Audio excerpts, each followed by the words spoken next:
It's been reported that on the on the May 20th Raw, prior to the show going live, Nash and Waltman pull what's been described as a power play backstage, threatening to quit if something wasn't rewritten. And they do this grandstand when Vince and Stephanie aren't there. Shane McMahon is there, and he gives in to their demands. Do you remember what the story on this was? Does any of this ring a bell?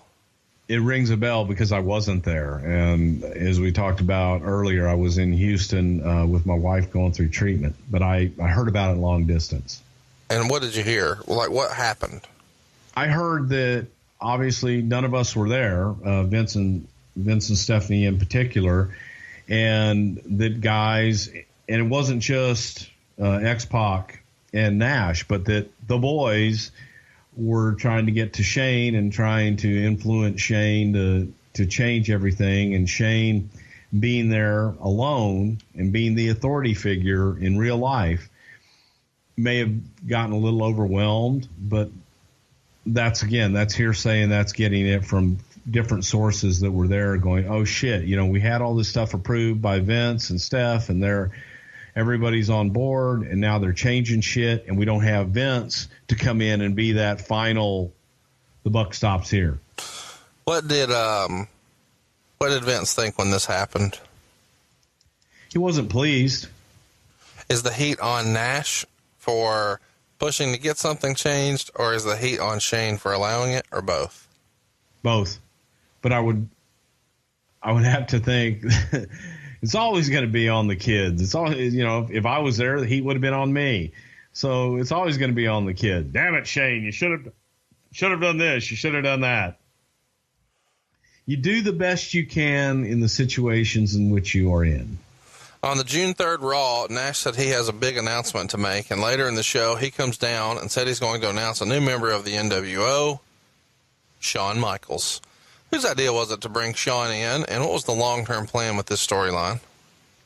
The idea to bring Shawn back was obviously Shawn was feeling a little better, feeling a little froggy, thinking about coming back, and it was another way to introduce a new old character back into the fold. The last time that Hall and Nash were in WWF, they were together.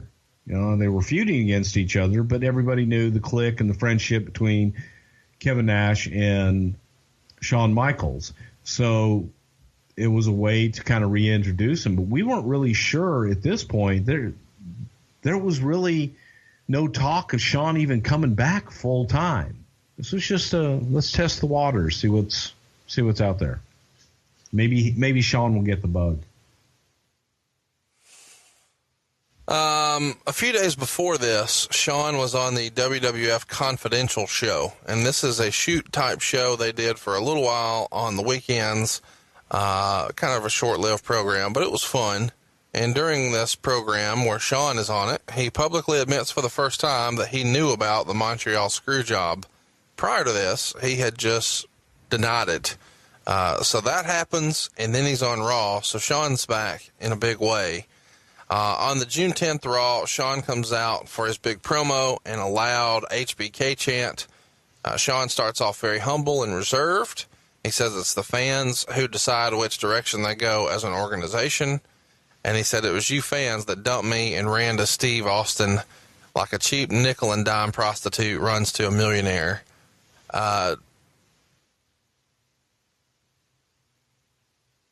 Whores. Thank you. I was hoping you'd give me the Terry Funk line. They're all whores. Shawn said that the one man who stood behind him at every step, who stayed his friend through thick and thin, was Kevin Nash. The NWO comes out.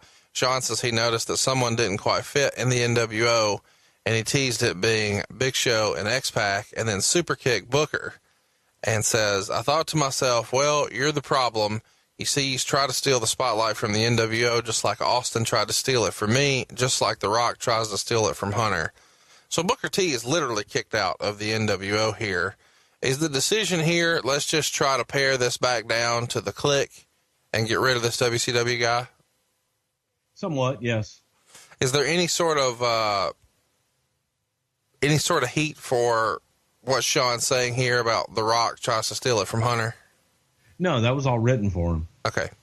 Real quick before we move on, Booker gets paired up with Goldust, and I don't know when we're going to talk about this again. Oh, we will. This is some hilarious stuff. Whose idea was it to pair them together? We'll talk about all the skits and segments and all that another time, but who puts them together? Brian Gewirtz, and Brian Gewirtz produced all those damn vignettes with them, the Star Wars shit. I mean, that was some of the greatest stuff ever.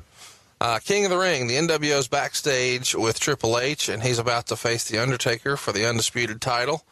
So he hugs a lot of the guys, says what's up to them, and they start to tease that maybe Triple H will join the group. Was there ever any consideration to kind of put the whole clique together here and have them all be a part of the NWO, or did the talks never get that serious about Triple H joining? It only got to the talking stage. So there wasn't anything more to it. Oh, hey, we could do this, we could do that. It was kind of, what if? Things continue to go south. Nash returns to the ring on July 8th, and this time it's in a 10-man tag team match. You know where this is going. It's Kevin Nash, Eddie Guerrero, X-Pac, Chris Benoit, and Big Show against Rob Van Dam, Bubba Ray Dudley, Spike Dudley, Booker T, and Goldust. During the match, Nash is tagged in. You know how this ends. He's running across the ring. He suddenly collapses, starts clutching his knee and screaming in pain. Hebner holds up the infamous crossed-armed X and lets everybody in the back know something bad has just happened. And this is the exact same injury you may remember that Triple H took about a year earlier, maybe, and it kept him out of the ring for 8 months. He tears his quad. What was the reaction to this? Obviously, you know, this was like the worst string of bad luck ever. Nash was hurt, and you kind of insinuated maybe it wasn't legitimate in the backstage segment with Bradshaw. He didn't have a match at WrestleMania, and so now he's injured with Bradshaw, and now he's torn his quad, which is a pretty damn major injury, and it happens in his first match back. Is this just the worst bad luck ever for the WWE and Kevin Nash at this point? It just goes back to the NWO storyline coming in with Snake Bit, and just the hits kept coming. And this was another one. It just wasn't meant to be. So Kevin getting hurt and tearing his quad was the nail in the coffin for the NWO experiment in the WWE. Yeah, it really did spell the end immediately. The next week, July 15th, the NWO music plays, but Vince comes out, and he says the reason he came out to that music was so the fans could hear it one final time, because there is no more NWO. The NWO is now history. And he said it was just an era that is over, like many other eras in WWE history. Does it feel, I mean, to me, it feels like after Hogan breaks away from the group, it's kind of over. That's like strike one. It really was. And then when Scott Hall is fired, that's strike two. And now with Nash going down, I mean, what do we got left? You got nothing. Yeah. You got nothing. You have the NWO Wolfpack. Is there any sort of heat on Kevin Nash during this time? Because he's not working at WrestleMania, which I find curious. He has this injury that you kind of hint is maybe less than legitimate against Bradshaw. And then he has a very real injury with tearing the quad on Raw. It feels like they've spent a lot of time, effort, energy, and cash here, and they're not getting a return. But it's not like he intentionally tears his fucking quad. I mean, come on. Is there any heat? I don't know. There's heat. There's disappointment. Right.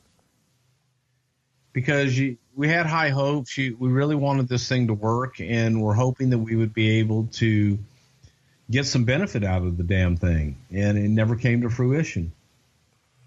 Let's kind of briefly touch on what everybody does. We'll talk about it in greater detail later. Big Show and X-Pac break off, start doing their own things. Michaels starts a feud with Triple H, which leads to his full-time return at SummerSlam. He ends up becoming a world champ and does a lot. I mean, people thought Triple H and Shawn Michaels were going to have a one-off at the time at SummerSlam, and it really became some of the best work of Shawn Michaels' career in the second act. Nash returned to the WWF on April 7th of 2003. He was attacked by Triple H. They started a feud for Triple H's world title. He loses a hair versus hair match to Jericho later that year and then leaves in January of 2004 when the company doesn't renew his contract. I'm sure we'll have lots of stuff about what Hogan does, but he goes on to lose the undisputed title to The Undertaker at Judgment Day 2002 in Nashville about a month after he won it from Triple H. He has a feud with Kurt Angle, who we just covered in great detail last week, losing to him at the King of Ring in 2002 by tap out. You can go hear all about that in last week's episode. And we also want to touch on the fact that Hogan would actually tag team with Edge and win the WWE Tag Team titles, which I can't wait to cover someday. They defeated Billy and Chuck on the 4th of July SmackDown, which is awesome. And then they lost those to Christian and Lance Storm. Not a bunch of names you'd normally see associated with Hogan. A fun time in his career there, at least for me. Of course, we all remember the Mr. America thing. That comes out of the WrestleMania 19 street fight match he had with Mr. McMahon. And his last appearance at this time was the June 26th episode of SmackDown, where he teamed with Kurt Angle and Brock Lesnar, and they lose to Big Show, Charlie Haas, and Shelton Benjamin. And there's been lots of rumor and innuendo, and I want to touch on it, and then we'll move on and kind of put a bow on this week's episode. But there's been a lot of talk on Hogan leaving here in 2003 because he's unhappy with payoffs, specifically his WrestleMania payoff. There's been lots of rumor and innuendo out there that he thought it should be a lot more. He and Vince came to an impasse, and Vince terminates the contract. What really happened? This is something we'll get into later, and the story really is too long to get into here. But I was inadvertently kind of thrust right into the middle of it, and it stemmed over money. Yeah, it stemmed over money. So there you go. That's kind of what we will get into it. That's a long that's going to be in that Hogan episode. That's a long explanation and a long, convoluted, crazy story that we don't nearly have enough time here for today. Well, I'm looking forward to that one. I think that run of Hogan's career is often overlooked, but it's an important part of the history of Hulk Hogan in the World Wrestling Federation, or WWE, whatever you prefer to call it.